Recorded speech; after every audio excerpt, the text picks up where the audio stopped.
गजल दर्द दिल के सुनावल न जाला, गजल दर्द दिल के सुनावल न जाला, गजल दर्द दिल के सुनावल न जाला, गजल दर्द दिल के सुनावल न जाला रे जाला।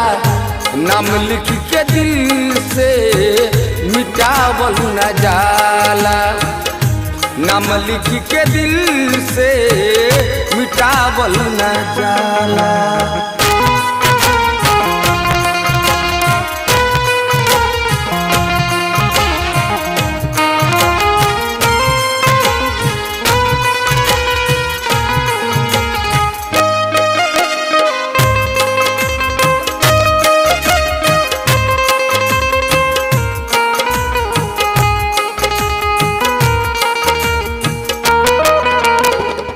जखम इतना देवेला आवेला रोबाई, माने नहीं दिल हमार कैसे समझाई।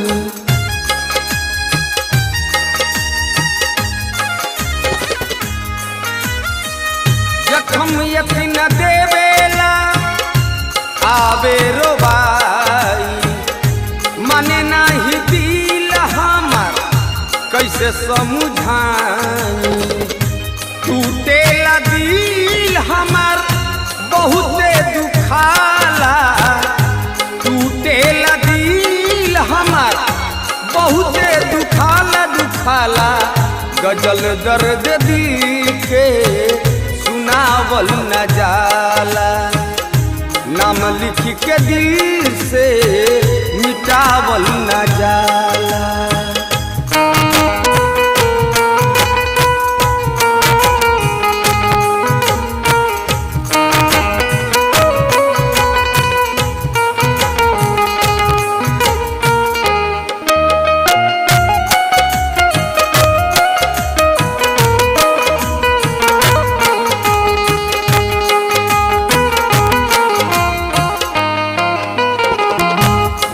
नहीं लागे खाना का हम बताई, रोबता पलंग हमार रोबता रजाई।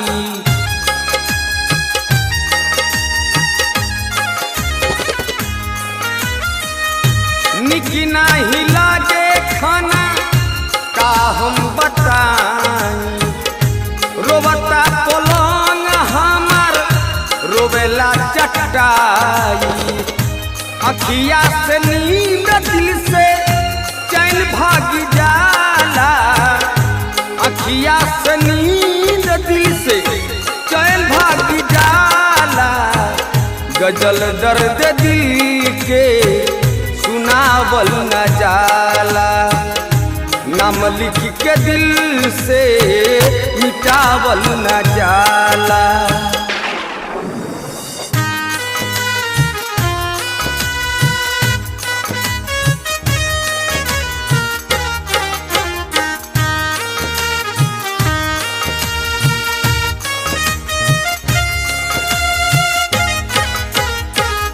अखिलेश वीर मोही ऋषि अब ना सहाई, दहिया तो होई गई आम के खटाई।